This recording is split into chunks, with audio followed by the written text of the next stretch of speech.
E seu foco de pesquisa foi a usina hidrelétrica de Belo Monte, não é isso? Contextualiza um pouco para a gente como é que foi, o que é que foi essa pesquisa, né? Então, eu queria agradecer também o convite.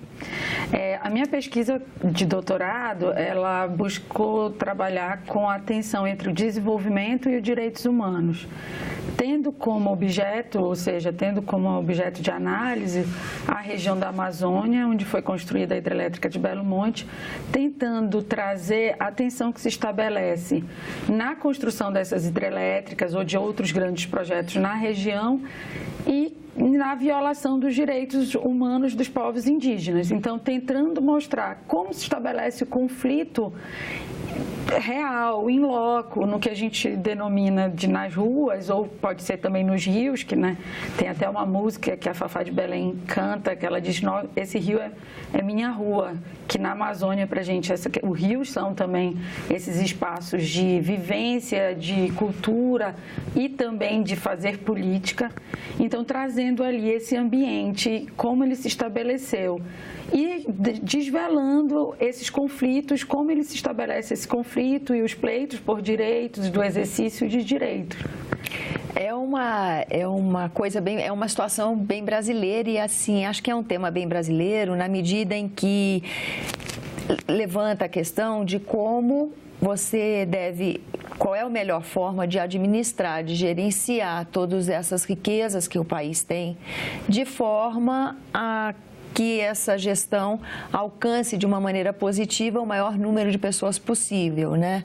Então, acho que essa é uma questão que no Brasil ela é muito forte, essa reflexão. Eu queria saber o que de Brasil você viu, que cara nós temos quando a gente começa a entrar nessa reflexão, né?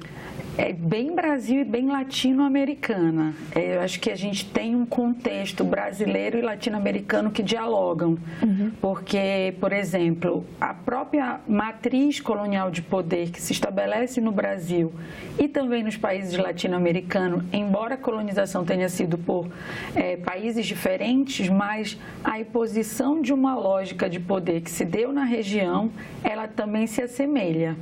Pegando o caso do Brasil especificamente, e como isso permanece pensando, e que foi já um dos achados da pesquisa, né, é perceber que da colônia à contemporaneidade, nós temos uma matriz colonial de poder, uma relação de poder que foi estabelecida naquele momento, de exploração da natureza, de dominação a partir da ideia de raça e etnia sobre o outro, que na Amazônia ela permanece. E como eu posso pensar isso em termos de Brasil? Eu diria que no Brasil, você estabelece na Amazônia essas relações de forma muito consistente ou de forma muito palpável, nessa permanência dessas relações de dominação e exploração sobre a região.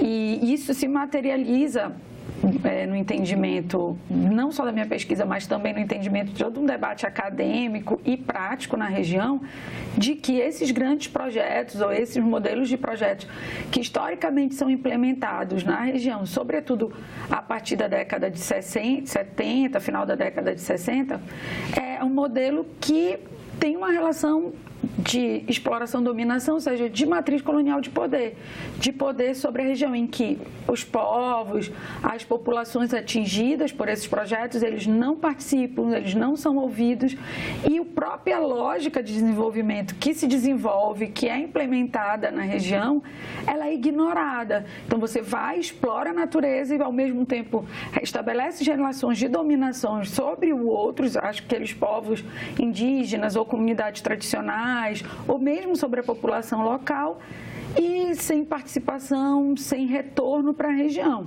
Então, nesse sentido, eu posso dizer que, embora nós sejamos independentes, embora seja um outro contexto do período colonial à contemporaneidade, que tem muita diferença e muitas peculiaridades, e uma longa história de luta, uma longa história de avanços e algumas permanências também. Então, esse é um grande entendimento, um grande com uma grande concepção que sai da pesquisa, assim, é um dado que chama atenção, né? É um dado que chamou a atenção da pesquisa. Então, mesmo ao longo desses tantos anos, a gente, de alguma forma, mantém uma estrutura, uma lógica de como administrar, gerenciar, gerir esses bens, essa riqueza natural aqui no Brasil. Sim. E como é que acontece a reação, a expressão da cidadania, a articulação dessas pessoas que estão mais na linha de frente dessa tensão? Como é, então, esse outro aspecto do Brasil? Como é que acontece a expressão dessa cidadania, a produção de direitos a partir dessa situação de tensão? A afirmação do direito, o reconhecimento de direito, a constituição do próprio direito, falando, a própria constituição dos direitos por esses povos que estão atingidos pela hidrelétrica de Belo Monte ou por um outro grande projeto na região amazônica em geral, ela se dá sem dúvida sobre o conflito, ou seja, a partir de um grande processo de reivindicação, entendendo o espaço público que expressa, a partir da matriz teórica do direito achado na rua, na ideia de rua, que vai constituindo e reivindicando o direito. Então, você tem, no contexto da hidrelétrica de Belo Monte, um grande processo de mobilização.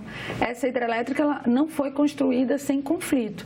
A história dela de 40 anos prova que os povos da região que viriam a ser atingidos se mobilizaram, resistiram, tanto no processo de resistência, de luta propriamente dita, de mobilizações sociais para reconhecimento dos seus direitos, para constituir seus direitos, para ter seus direitos enquanto povos afirmados e reconhecidos, como também a partir do que a gente chama de resistência, que é a própria forma de existir deles, das suas formas tradicionais de organização política, social, cultural.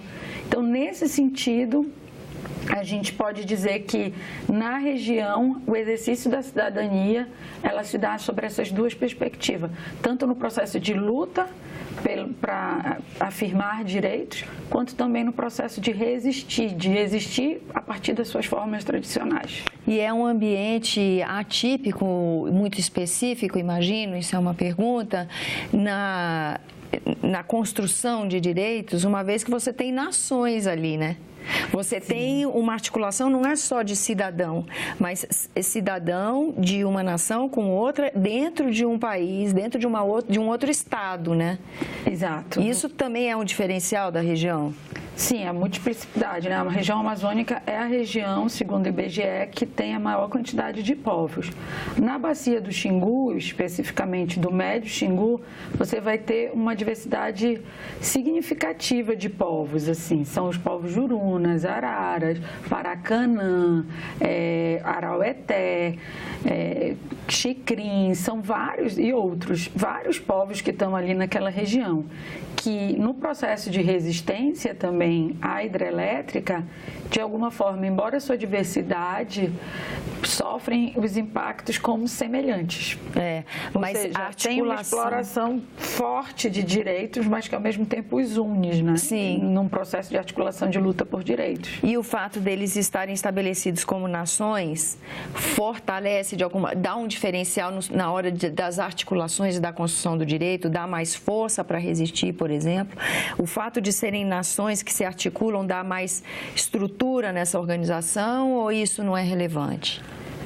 Eu entendo que sim, isso é relevante e dá mais força, mas ao mesmo tempo a forma de implementação do projeto, como ela anula essa diferença, ela, ao contrário de provocar uma potencialidade ela encolhe. Os pesquisadores latino-americanos, por exemplo, já debatem que mais do que uma crise climática, você tem uma crise civilizatória.